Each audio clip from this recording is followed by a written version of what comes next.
welcome. Thanks for joining me on the Sports Plus Life podcast, episode number 53. So Sports Plus Life podcast, episode number 53. It's been a while. I've been limiting the podcasts to one a week. Last week being number 52, this one being 53. The only 53 I can think of off the top of my head, because I didn't do my homework, I'm not going to go ahead and double check, is Bill Romanowski. The Bill Romanowski episode of the Sports Plus Life podcast. We hope the Broncos win Super Bowls. And nasty dude. Crazy dude. That's the only 53 that comes to mind off the top of my head. I'm sure there's a bunch of better 53s I could think of.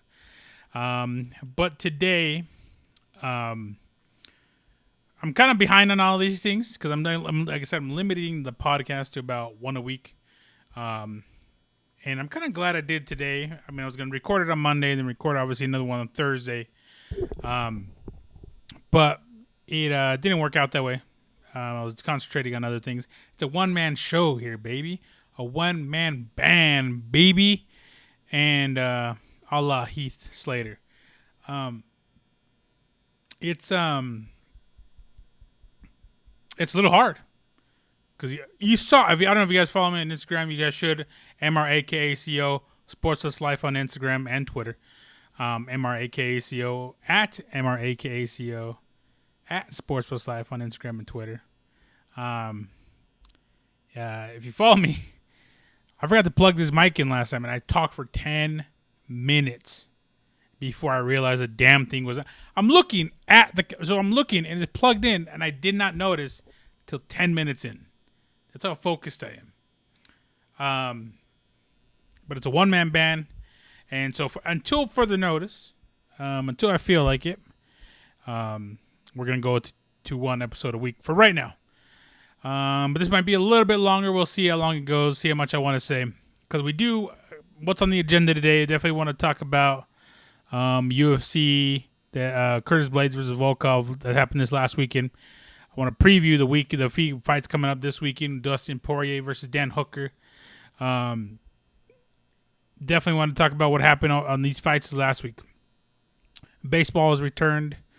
Dak Prescott signs. Jamal Adams wants to be traded. Boomer Sooner.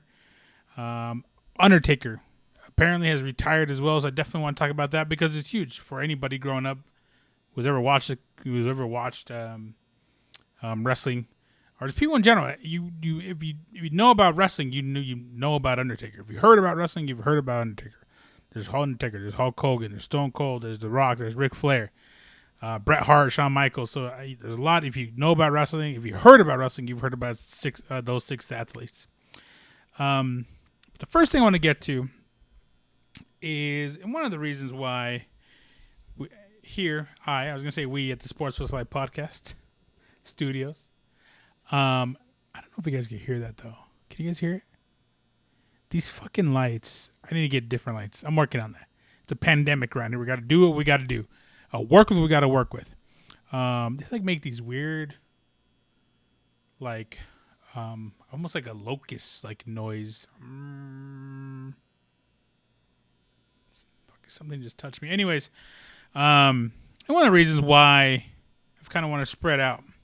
I'm exhausted, man. I'm exhausted with the podcast. Not with the podcast, but I'm exhausted with just everything going on. You know, but it's necessary. With all the protests, all the news. There's also one thing I want to add here. Hold on, but I'll talk about that here in a second. All the news. There's Black Lives Matters movement. Which I'm fully behind.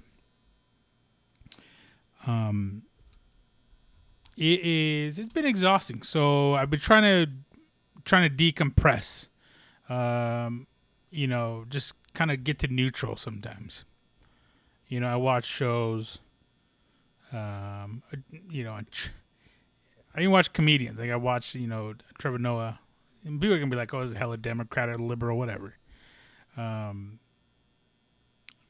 Trevor Noah, John Oliver. Last week tonight, I watched The Patriot Act with Hassan Minhaj. So I watch comedy takes on just in news in general. Even then, they can't avoid just what's been going on, and there's no way you could even shed light, make light of certain situations. But this last week, and I'm kind of glad I waited as well. And what I'm going to first talk about was in Bubba Wallace, who's the only black driver in NASCAR right now, the NASCAR series, found a noose. Not him, but I guess a teammate or someone of his team members found a noose in the garage. Now it's come to find out that it's been there since 2019, and there wasn't a hate crime according to the FBI. But still, before the facts came out, Bubba Wallace, his team, not his team, definitely showed concern. I mean, so let's talk about this. His team found a noose in the garage. Now, I didn't hear one person sit there and say, "There's no way that's the noose." There's no way he found the noose. Everyone was like, "Yeah, he probably found the noose in his fucking garage." Because it's NASCAR. It's one of the most racist sports in America. There's no doubt about it. Not to mention that they're flying Confederate flags outside of the building, outside of the track, very heavily. White lives matter. All lives matter. Outside of the track. Not one person questioned whether or not that thing would have been used for something else. They heard noose. They're like, yeah, probably did find the noose. I heard Paul Feinbaum on ESPN Get Up, I believe is what it was. Just talk about it. He's a cover of the sport in the 80s. The N-word's been thrown around freely since NASCAR's been around. And, it just, the thing that bothers me the most is now we're sitting here talking about, well, Bubba Wallace is a fraud. Bubba Wallace is a fake. Bubba Wallace is a liar. It wasn't Bubba Wallace that found the noose. And for everyone else to sit there and talk about, well, Bubba Wallace is the reason that all the NASCAR teams, drivers, and their pit crews got together and pushed him up to the front. For those of you who don't know, this is from Marty Jones, I think is his name. I can't remember the guy he covers NASCAR. He covers a lot of SEC sports, Alabama mainly. And he said that movement wasn't started by Bubba Wallace. Bubba Wallace didn't do anything here. That movement was started by, I want to say, Kevin Harvick. So the drivers are all in a group chat, and they said, "I am standing with Bubba at the start of the race," and everyone's like, "I am too, I am too." They all fell in, and that's what you saw was them pushing Bubba's car to the front of the line. Solidarity. It wasn't NASCAR. It wasn't NASCAR that said, "We're going to do this to stand behind Bubba Wallace." It was the drivers. It was the drivers that said, "Let's stand behind Bubba Wallace." Now, those of you calling Bubba Wallace, a fake, a fraud, pointing the finger at him. I mean, you guys love facts. Let's get these facts straight. Let's get the facts straight before calling him a fraud. And let's get the facts straight that black people are still, even with the protests going on, what we're fighting for are still being abused. They are still in, as we like to say, as Mexicans say, they're still in peligro. They're still in danger. There's a reason why we're fighting. They're just fighting for equality. Bubba Wallace said, "The reason why I'm smiling, I don't have my mask on. The reason I'm smiling, I don't want them to see that I'm deterred. They're not gonna strike me down." That's the attitude you need to have, especially in a racist ass sport like NASCAR. I just don't like that. Oh, Bubba Wallace is Bubby Smollett. Bubba Smollett is what you called him. It's pretty funny. I'm not gonna lie. If you guys don't know Jussie Smollett, look it up. But get the facts straight. Quit sitting there saying he's a hypocrite. He's causing this. He's causing even a bigger divide. The divide's been caused for years and years and years. There's no big divide. Bubba Wallace is not creating it. He's bringing awareness to people who think that, that don't think police should be held accountable for what black people are going through in this fucking country. They have to be held accountable. Now, I spoke this weekend, kind of transitioning from Bubba Wallace. Hope Bubba Wallace is doing it right. Hopefully, he's staying safe. And I did speak this weekend kind of briefly to one of my friends, who was my police officer friend. I'm not going to name. He knows who he is, and I love him. And he's, a bill was passed that I still have to go through. I haven't read yet. Like I said, I'm trying to decompress. I'll probably talk about it on the next one. But the bill was passed here in Colorado about, I think it's, I'm going to look it up because I don't want to fuck this up. Bill.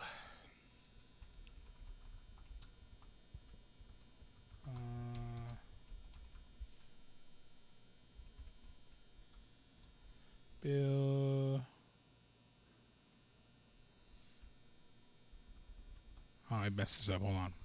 We're probably going to do a little cutscene here. Pass bill.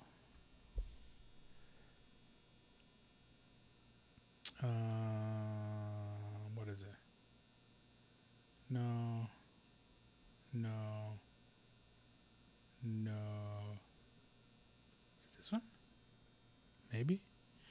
Sign sweeping police accountability bill into law. Here's how it changes the law. So what does it say here? It's kind of just reading something random here. I don't know what it's from. The Colorado Sun. Is that Pueblo? I think it is. The Colorado governor signed sweeping police accountability bill into law. So it says it right there.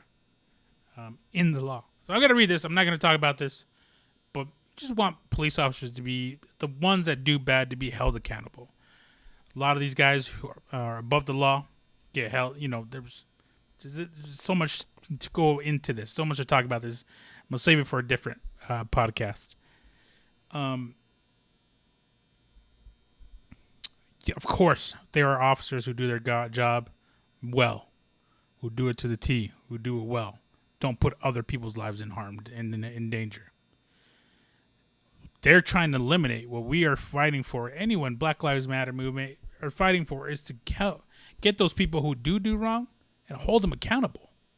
That's what they're asking for. That's why Kaepernick kneeled. That's why Bubba Wallace is standing very proud as a black man. That's what people are fighting for. Stop fucking sitting there and saying, "Oh, he's a liar. He's a blah blah. He's this. He's dividing this. He's dividing that." There's always been a divide. He's not dividing anything. There's just, in today's technology, day and age, people love to share facts, or quote unquote facts. Love to retweet. Love to sit there and say this, say that. It's just quicker to get information. People like to pull those Twitter finger triggers, as I like to say. Let's get the facts straight. Let's be real here. People just want the bad people to be held accountable. That's it. And people want to be able to walk home safely or live in their fucking apartment, sleeping on their couch safely without with a cop busting down the door and killing them. That's all they want. And one lady said it right. We are lucky that black people only want equality and not revenge. We're just really lucky. And I agree with them. But that's it. That's what I'm talking about. Let's start getting our facts straight before we start talking on Bubba Wallace. Start acting like he's a martyr. Like that. Whatever. But yeah, that's my 2 cents on that. We're going to move on from that because I will keep going. I don't want to keep going on that. Something else happened this weekend too, kind of along those lines. I wanted to stop going, but I got to keep going. There's a fan who flew all White Lives Matter banner over Burnley. Well, a Burnley fan. It was a Burnley fan, which is Burnley versus Manchester City. Burnley FC versus Manchester City. I want to say it was at the Etihad in Manchester. I can't remember. I don't watch Manchester City, obviously, because I just watched Manchester United spank Sheffield United 3-0. Talk about that later, maybe. It's let's talk about that for real quick. You think it's an American problem. It's just not an American problem. It's a worldwide problem. Systematic racism. London, Paris, Australia, everywhere. Black people are not treated equally. You go to Italy. They are sitting there in football games, soccer games, doing monkey chants, throwing bananas at players. This and that. So if you sit there and you think, well, America's the greatest country in the world, like, take a look around. The same things are happening everywhere else. So that's what people are fighting for. Just equality, man. Just equality. Because I have brown skin, people have black skin, people have white skin, people have yellow, people have red. I mean, the fuck is this going to stop?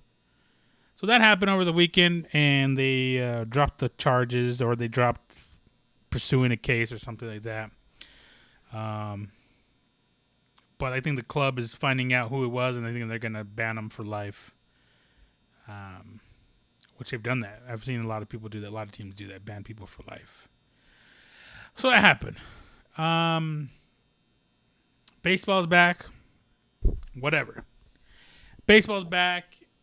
60 games. There's like a whole thing on it. I just burnt out. I think they're only going to play, a third of the season. What did they play? 182 games, I believe. Let me check here. I think it's 100, but it's like a third of the season, 60 games. So, yeah, I'm going to get back to you on that one. We'll get closer when it starts. Probably talk about baseball when it starts coming up and what the rules are and what's going to happen. Who knows? But there's a lot of people. Who knows if basketball is going to happen? A lot of people are backing out. A lot of people don't want to play, fearing contracting the coronavirus. And amongst other things, fighting social injustice for a lot of other players as well. I did see one thing. It happened last week. I didn't talk about it. Patrick Beverley tweeted, if the King says we're playing basketball, we're playing basketball. The King being LeBron James. And if you guys know Patrick Beverley and LeBron James, they clash on the court. It is what it is. There's a show of respect there. The King says we're playing basketball. I think it'd be the same thing with Michael Jordan or Kobe. Kobe said we're playing basketball, we're playing basketball. Michael Jordan said we're playing basketball. Yeah, we're damn well playing basketball. I don't even know if basketball is going to. Who knows? Who knows what's going to happen? A lot of people are withdrawing. I've seen earlier where the Lakers, Avery Bradley. I can't remember his name. He's like two last first names in one. I don't know. He withdrawn, and they're looking at J.R. Smith, Nick Young, former Laker, former Laker as well. Was like, hey, I'm ready too. So who knows what's going to happen there? But I don't even know how this. I got to read that. There's a whole rule book on what, like 200 pages. On holy crap, I just broke this. On damn it. On the what needs to be done to return. Notably, Nikola Jokic, the Joker, MVP frontrunner. I don't even know what they're gonna have to give an MVP. I don't know what's gonna happen. Contracted COVID-19. So we're keeping score. People in Colorado, the big stars of contract. So Von Miller caught it. Kareem Jackson just caught it for the Broncos. Both of them for the Broncos. Nikola Jokic, and also our big man, Chuck Nasty, Charlie Blackmon, from the Rockies caught it as well. Jesus, dude, I think some from the Avs too. I don't remember. Anyways, all I'm saying, man, I don't know what's going on with coronavirus, man. Just fucking everything up. Just make. All I'm saying is, as bad as people say it's bad, then a lot of these people that have been gathering together should be dead. is what I'm saying. That's what it feels like to me. All those people gathering together, protesting, whatever they're protesting. I think there should be a whole lot more deaths. But I haven't seen it. I'm just saying. Just throw my, like this. Papi, I don't know. I'm just going to throw my hands up. Papi, I don't know. Yeah, we'll see baseball returning. Baseball finally returns. I know a lot of baseball fans are pumped for it. I'm just like, whatever. I've been watching Korean baseball. It's the same thing. I don't get it. Although, I turned it on this morning very briefly. And I saw a lady on there singing some sort of Korean baseball team chant. Like a team song. And it was awkward. And he called Ravage, and I can't remember Doug. I can't remember the other guy's name. And he was just sitting there. Ravage was kind of just looking like, what the hell is going on? Doug, I can't remember. And the other guy was just like kind of grooving. He was like, yeah, what's up? He's like, what's up? Yeah. He's like, yeah. Kick that shit. It was funny. I was like, okay, I'm just going to turn on something else. I'm just fucked up, man. I'm just trying to stay positive here. It's a little rough nowadays. I was texting back and forth with my, Thomas the franchise from the Most Underrated Podcast. And it's exhausting what we're going through right now. Just going back to it. I know I was done. But yeah, we're exhausted. He himself, hold himself accountable to educate himself more on these issues. I need to be educated as well. I think we all do. I think that's what has a lot to do with,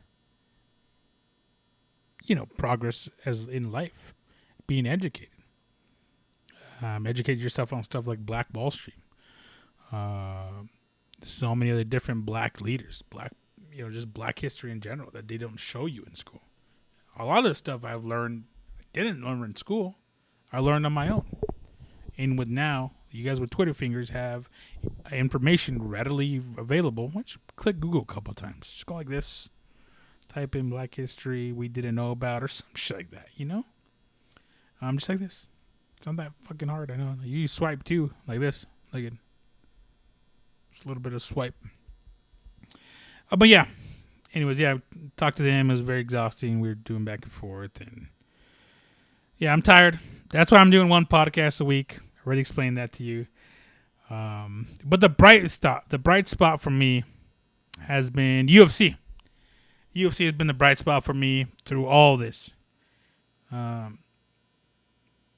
It's been amazing. It's just for 3-4 hours on a Saturday night, sometimes on a Wednesday. I can just sit there and everything just gets blocked out. I just sit there and watch fights. And these fights last week were amazing. Let me pull them up for you real quick there, players. What is this? It's not what I want to be in. Thank you very much. Now there's one fight. I'm going to start. It was the first fight of the night. This is the UFC fight night. Volkanov versus Curtis Blades, or Curtis Blades Volkov. ESPN Plus. The first fight of the night was Austin Hubbard from Denver, from Colorado. Fights out of Denver, fights out of Colorado. I tell you, man, they're heavily represented. Fought Max Roskov. Now, Max Roskov, Austin Hubbard. I didn't watch the fight. It was the first fight. I don't know what the hell I was doing. I think it was... I don't remember. I caught the next fight. Which, by the way, I'm going to tell you guys this right now. I use the app, Verdict MMA. I use the app to pick the fights. I tag Verdict MMA, and they're like, you got to score the card too. I go, don't fucking yell at me. I get too excited watching these fucking fights. I don't like scoring them. Plus, I do other shit on my phone. I text girls. You know what I'm saying? Okay, that's a fucking lie too. I don't text girls. No one texts me. Anyways, use Verdict MMA. It's an app where you can pick the fights. You can score them too. I don't score them, but I picked all of my fights correct. Top 10%. So you throw that out there. Anyways, so Max Roskop took this fight on 5-day notice, I believe. And just real quick, I'm going to jump around, but Austin Hubbard was up 2-0, I believe. And in between the rounds, second and third rounds, Max Roscup told his corner, who is Robert Drysdale, UFC fighter, former UFC fighter, top coach, jiu-jitsu practitioner, top coach in general. He was telling his coach, just call it. He goes, what? Just call it. So, no, you could beat him. You could beat him. Nope, call it. Come on, you could do this. This is the goal. You got to do this. Call it.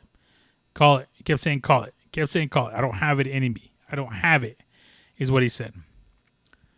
Now, this started just started to blow up. Especially with someone like Ariel Helwani. Ariel Helwani, who you guys know I've talked about on the podcast before. I respect very, very well. Very, very much. All due respect to Ariel Helwani, he's never been on the stool. He's never been a fighter.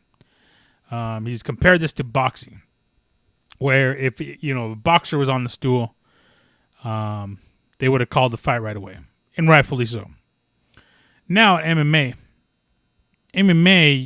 you don't see the same type of fighting. Now I could understand. I haven't watched the fight. I could understand if he was getting repeatedly punched in the head.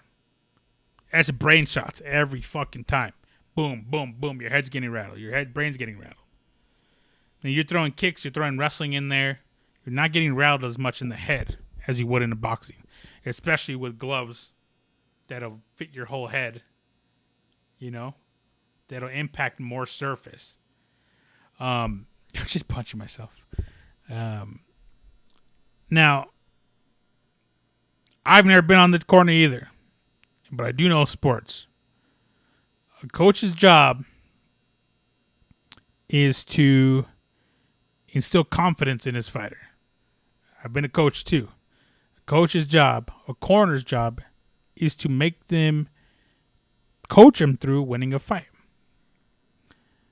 That's pretty much what it is. Coach him through winning the fight. You're going to teach him how to win this fight. Now,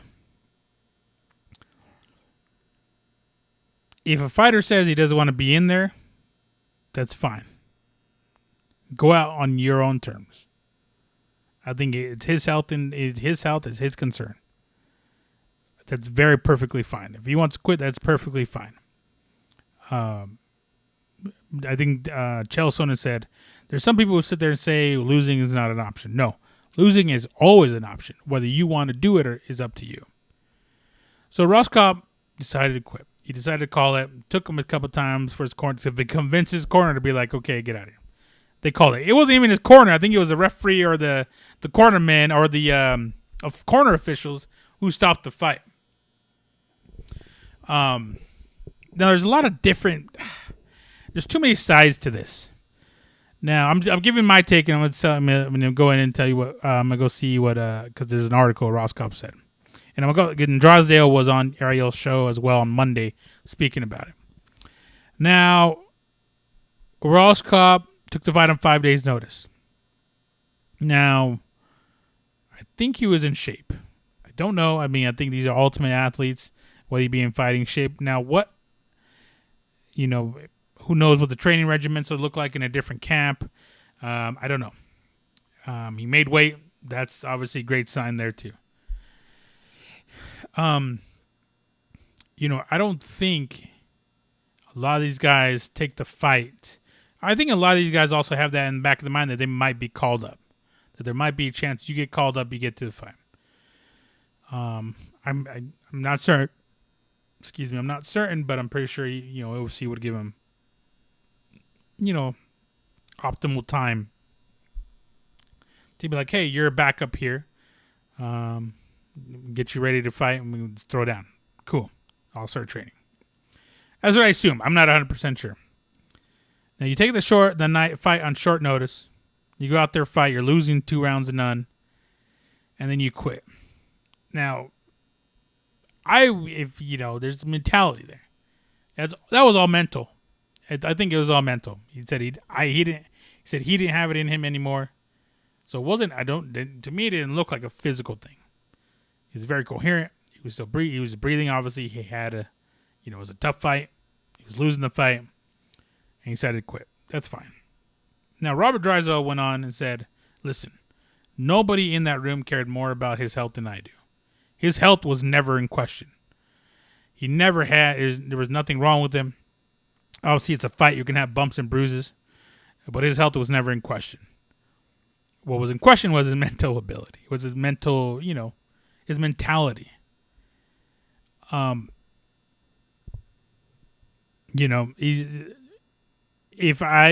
just speaking for me. I've never been in a fight. I've been a coach before. Your job is to not get your players to quit on you. You're always taught, don't quit. Do not quit. Whatever you do, just don't quit. Keep your legs moving, they say in football. Keep running, when they say in soccer. Keep going, keep moving forward, keep moving forward, keep moving forward. He went in there and on the biggest stage, and let's call it what it is. He went there on the biggest stage. A lot of people watching. Hundreds and thousands of people watching. Your first fight ever. You're the first card. You are setting the tone. A lot of eyes are on you. And you quit. Now, once again, I'm not saying he was wrong, but you quit.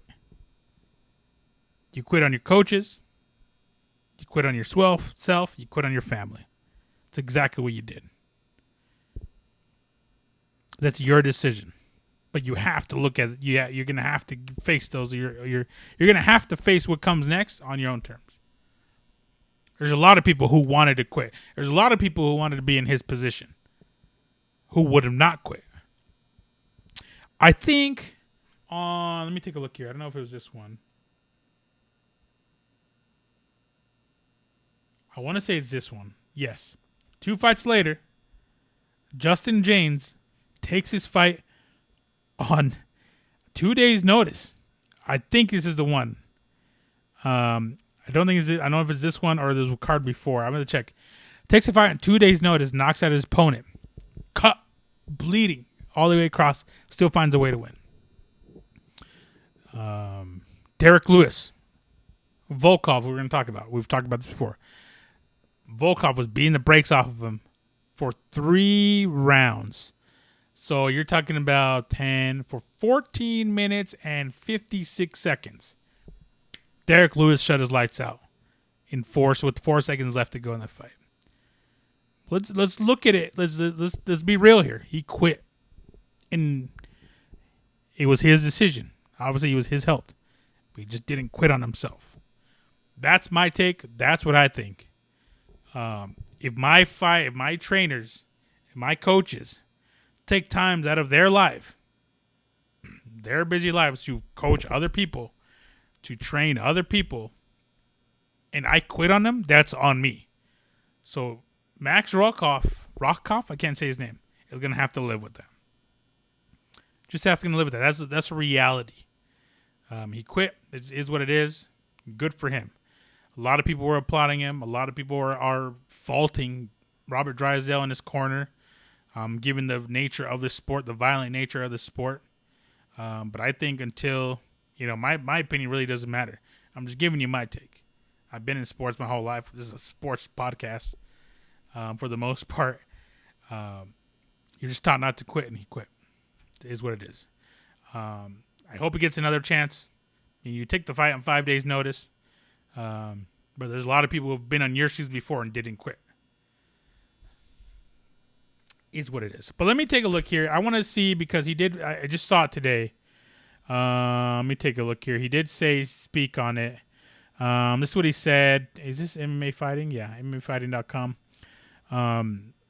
We are planning on so this is what he said. He said, 25-year-old already knew big things would eventually come his way.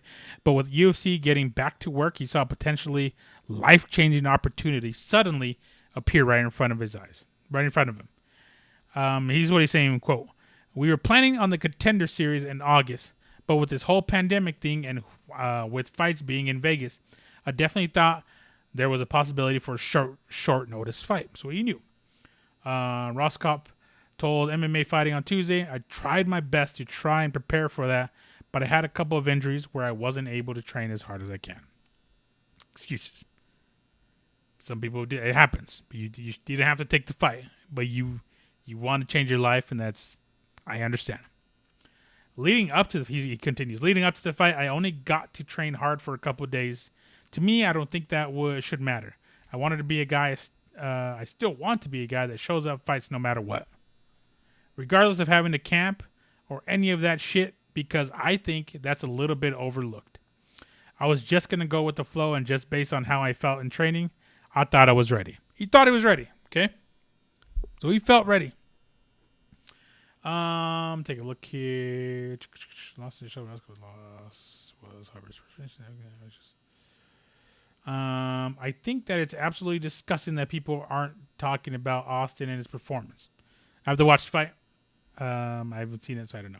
His back was against the wall. If I would have went out there and beat him, he would have been 1-3 in the UFC, which wouldn't have looked good. And no one should be fucking talking about him. About me, they shouldn't be talking about Austin's performance. If anything, they should be hyping him up. Okay, since I had a lot of emotions that I still haven't really processed. My manager and my coaches know that if you've ever been in the gym with me, there's fucking legends and stories that people will say. Okay, they're gonna say, but no one's gonna believe them. I think that my manager did was 100% spot on. He's been in the sport long enough to know when someone has the ability and the talent to do it. I think he's speaking about Robert Drysdale here. I've been around guys who have won world titles in multiple sports: kickboxing, boxing, jiu-jitsu, wrestling, MMA, and everyone around me that's watched me train knows that I have the skills and ability to do it. I just didn't show it on Saturday.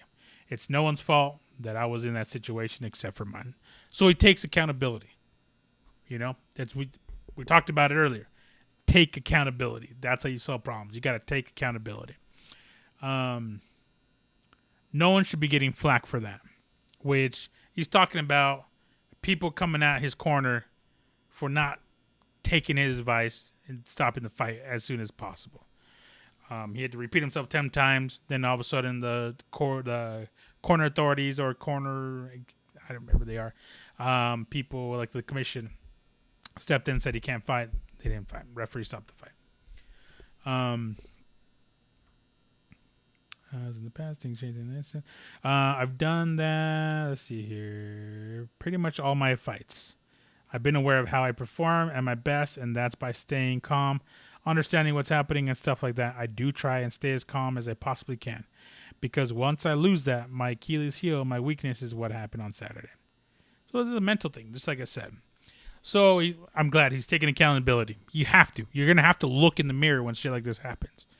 There's some shit that you have to fix, because ultimately you're in that cage. That's what it is. The coaches, the trainers can get you as far as to that cage. Once that cage door shuts, it's you. It's on you. They can help you as much as possible. Obviously, something you can't hear them. You're in the zone. It's on you. You got to take what they've taught you, kind of learn on the fly as well. It is what it is. That's what I wanted to talk about. There's so much other great fights on the card, but I wanted to put my 2 cents in about that because, well, everyone else is talking about it. Why not Uncle Edgar? So that's what that's what I have to say about it. I have to watch the fight. I should probably not talk about it, but I can only go off of what I saw, and that's what I saw. And is what it is, man. It's a shame. The biggest, the only MMA fighting promotion going on right now. All eyes on you, and this is what happens. Hope he gets a second chance. Hope he rebounds. Hope he shows what he's actually worth. Only time will tell. We'll see what happens. But anyways, a lot of great fights on here. I want to say it was that Justin James one, like the one where the guy took the fight in 2 days' notice and knocked him out. Oh, vicious knockout too. 2 left hooks. Wham. Wham. I want to say, dude, it happened like fucking Saturday. I already forgot. A couple fights I want to go over real quick. Spent a lot talking about that. Tisha Torres, Tornado, banging. She was bangers. Brianna Van Buren, decision. Unanimous decision win by her. Doesn't put out a lot of fighters, but puts a lot of pressure and wins unanimous decisions. Bobby Green versus Clay Guida. I missed that one. I don't know what the hell I was doing. Let me think here. I missed a good fight though. What was I doing? Oh, I was meeting with my friend. That's what I was doing. That's why I wasn't. I was trying to pay attention, and we were talking shop, and I haven't seen some friends in a while. But I got back before the main card. I saw Jim Miller take out Roosevelt Roberts. Jim Miller follows me on Instagram. What's up, Jim Miller? And that was a great armbar, man. Dude, I heard it crackle. Armbar. Jim Miller cracked. So Jim Miller gave up probably about 4 or 5 inches, I think, in that fight. So Roberts is really long. Grabbed his arm. Miller grabbed his arm, and you heard it. I've seen that. I've heard that before. Dude, that shit's crazy. I thought he broke his arm, and he thought so too. I think he just kind of like did a little baby hyperextension. Bilal Muhammad is Lyman Good. I was trying to pay attention to that one. Lyman Good, for those of you guys who don't know, Lyman Good was the first, I think, MMA athlete to test positive for the coronavirus back when all this shit happened. Everything got shut down. So he's fine now. The unfortunate part was days before, I don't know how far he had lost his father. I don't remember what it was. I don't know if it was illness or if it was a car accident. But he still went out there and fought, man. Those are the type of things people deal with. It's a mentality thing. Lyman Good suffered from coronavirus, got the coronavirus, lost his father days before he had to get in the cage, and he still fucking fought. And I think he lost, split decision? Unanimous decision, 29-28. Some people say Lyman Good won that fight. I didn't watch the whole fight. I was trying to pay attention. I watched some of it. It looked good. He didn't look beat up. But yeah. Here's what it is, man. This is just a mentality thing. People just sit there and think, well, yeah, just go in there. Some people are mentally tough, can deal with certain situations. Some people just cannot. Lyman Good's tough. Don't take away from Bilal. Bilal did work too. Bilal's a tough dude. One of the fights I picked right. Just throwing that out there. Raquel Pennington, another fight I picked right. Former title contender. Used the wrestling, used the striking, used the experience to win the fight. By the way, Tisha Torres, Raquel Pennington, live in Colorado Springs. Colorado is heavily represented. Don't sleep on Colorado. Although I want to move to the beach because I'm sick of the traffic. Even though I'm still sick of the traffic. Even though there's no traffic. Even though I'm not leaving the house, I'm still sick of it. I am sick of it. I want to be by a beach just in case I want to go by a beach. Josh Emmett versus Shane Burgos, fight of the night. What an amazing fight. Holy shit. Shane Burgos and Josh Emmett. That'd be crazy if we merge them together. Shane Emmett. A tall, blonde. Okay, anyways. Tall, bald. By the way, Josh Emmett looks like a baby Shane Carwin. That's probably why I was calling him Shane Emmett. He looks like a baby Shane Carwin, like a small version of Shane Carwin. Anyways, dude, what a fight. So there's 2 very tough individuals. How Shane Burgos did not get knocked out at any point in that fight, I'm amazed. He was eating some hard shots. Josh Emmett has slept some good fighters. Slept. Bink. Put him to sleep. Night-night. You want to go night-night? That's how you go night-night. You fight Josh Emmett. Shane Burgos stood in there and ate a lot of great left hooks, right hooks, ate some shots. I can't believe he has chin made of granite. Like Tony Ferguson. He's the cure for coronavirus right there in his blood. Just extract it from him. Duplicate it. Transfer it into my blood. Josh Emmett, tough in his own name, tore his ACL, I think, a minute into the fight and still fought. Another thing you're dealing with in the fight. Didn't quit. Tore his ACL, MCL, complete terrorist, but he named it. And still won the damn fight. Where are the excuses? No excuses. He still went out there and fought and won the damn fight. Was still throwing bombs. Still fighting. Some people just want it more, man. It is what it is. If you guys have not seen that fight, go check it out if you have ESPN, ESPN Plus. Shane Burgos versus Josh Emmett. Shane Burgos, man, tough. Holy shit, I can't believe it. I was watching that fight and I was just like yelling at the TV. How the fuck is he not dead? Whatever. Great card. It was a great card. Pretty good fights. Main event, Curtis Blades versus Alexander Volkov. Volkov lost the fight, but he's in the fight the whole time, man. 5 rounds. Curtis Blades went out there, won. Unanimous decision. 49, 46, 48, 47, 48, 46. Someone gave him 2 rounds or 3. Yeah, so someone gave him a 10-8 round. Huh. Weird. I told you guys how the fight was going to go. I just told you guys how the fight was going to go. Curtis Blades was going to take him down. And he said it too. But there's an issue with that. You're also in an entertainment business. You're winning fights? Cool. When's the last time you heard someone say, I can't wait to see Curtis Blades fight? Go ahead, I'll wait.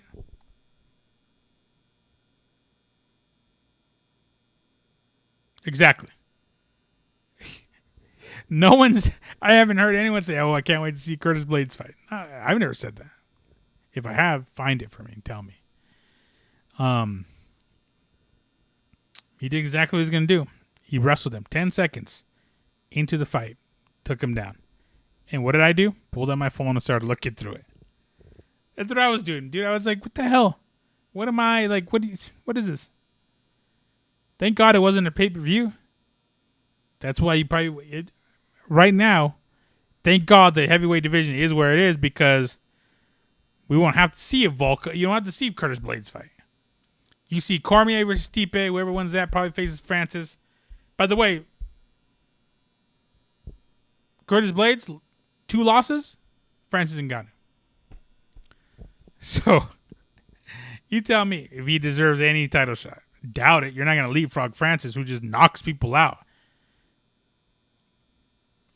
So, yeah, the fight happened, decision fight. It happened. It went the way exactly it was going to happen. And not to mention, I think Volkov almost, there's a couple times where he had him in particular, even had a couple of takedowns himself. So it wasn't anything excited. Nothing exciting. Volkov was never really, was he in danger? I don't think so. He looked fine after the fight. I was watching. So that's how the fight night went down. A lot of good fights on the card. The most memorable fight of the year, probably Josh Emmett versus Shane Burgos. So go ahead and check it out. Crazy fight. UFC Fight Night, Dustin Poirier versus Hooker.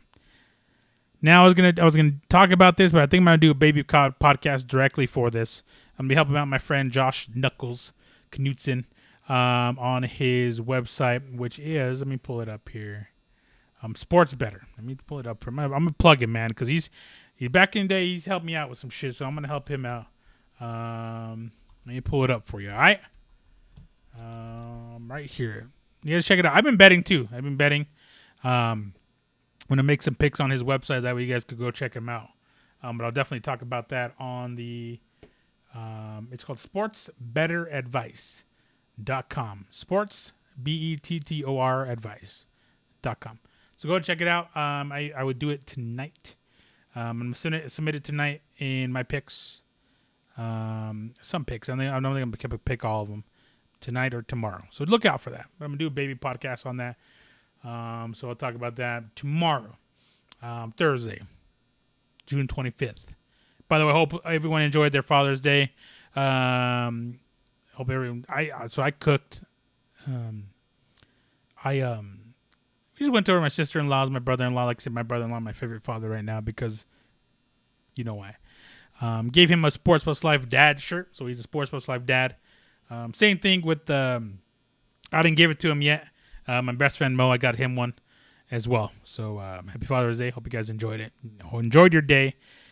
I was grilling for everyone, and a fucking tsunami hit me. So I'm out there grilling these wet patties because fucking rain hit me. Anyways, but yeah, I'll do that. I also want to touch on something real quick. A couple things real fast. Dak Prescott signs his tender. What does that mean? So Dak Prescott signs his tender. Is going to play this year. Let's see where they go here. For $31.4 million. Good chunk of change, if you ask me. So I think that's just kind of 1 year tender, I believe. So he's going to play this year, and hopefully, this same thing happened to Kirk Cousins like that. Like I think signed a tender, played next year, signed another tender. Now he's inviting Minnesota, robbing them. Let me take a look here. Yeah, I don't know. I don't give a shit. I don't care. Dak Prescott, whatever, man. Win a Super Bowl, then I'm be like, okay, you're legit. Whatever. I'm not talking about it. This is all I want to say. Jamal Adams wants to be traded, and he gave his list. I think lists include Chiefs, Super Bowl champs, Baltimore Ravens, Cowboys, Texans, some other contenders is all it was. That's his list. Ultimately, he's not a restricted free agent. He's not a free agent in general. It's not going to be up to him. It's going to be up to what the Jets think is going to be best interest, who's going to offer up the best picks, who's going to offer up the best money, whatever it is. That's where they're going to go to. There's a lot of teams that need corner help. And the fact, I'll do this much. You look at teams you want to play for. I think Denver should be on that list. Look at that defense. And I've talked about this before, how Jeff Okudah from the Ohio State got drafted number 3 overall, I believe, in the last draft. Had someone like Chase Young chasing quarterbacks. And then it's easy for you to get the picks because now these quarterbacks are under pressure and you get the interceptions. You have Bradley Chubb, Von Miller, Shelby Harris. They just signed. Oh, I'm so bad right now. What's his name from the Titans? You have Kareem Jackson, Justin Simmons. That's a very good defense if you ask me. We don't lose Bradley Chubb last year. I think we're in pretty good shape. But that's whatever. I think we don't have Joe Flacco. We're in pretty good shape. Whatever. Why not? But I think ultimately Jamal Adams being traded is not going to be up to him where he goes. You're not a free agent player. You can't sit there and talk to these teams. The Jets are talking to these teams. The Jets are shopping you around. It's going to be up to them, player. You want to go to the Texans? Go to the Texans. You go to the Texans. I know why you'd want to go there. I know why anyone want to go there. That's a sinking ship. Whatever, man. Do your thing, puppy. And just to end things here, couple things. Yesterday, Mixer, you guys don't know Mixer, I do a Twitch stream. So it's a streaming site. Twitch.tv/MRAKACO. Twitch.tv/MRAKACO.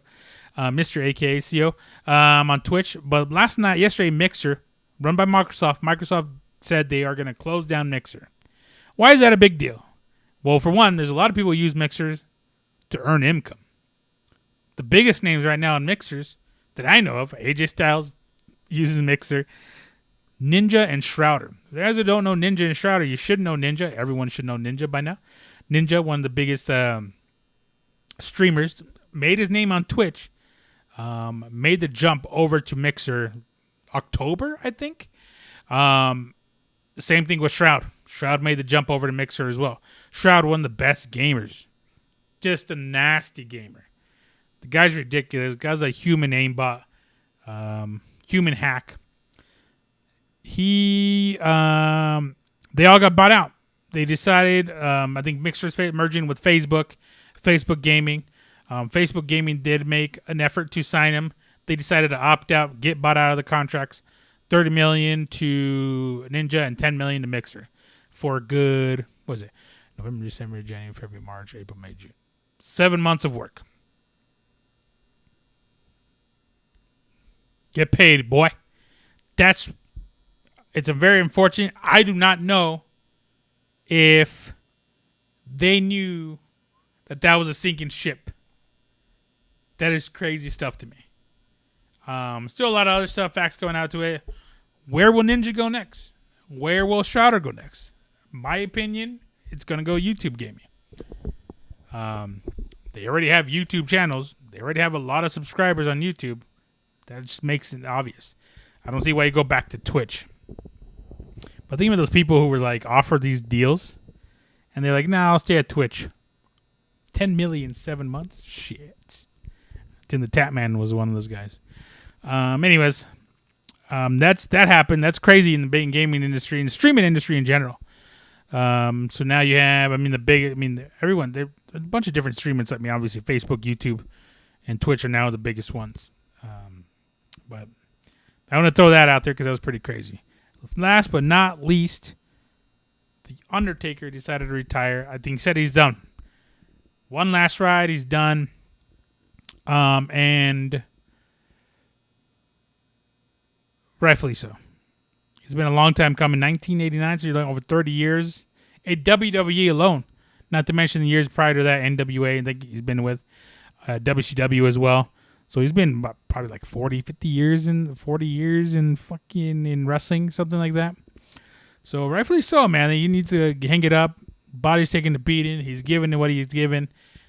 I've done what I've done. I can't give you all anymore.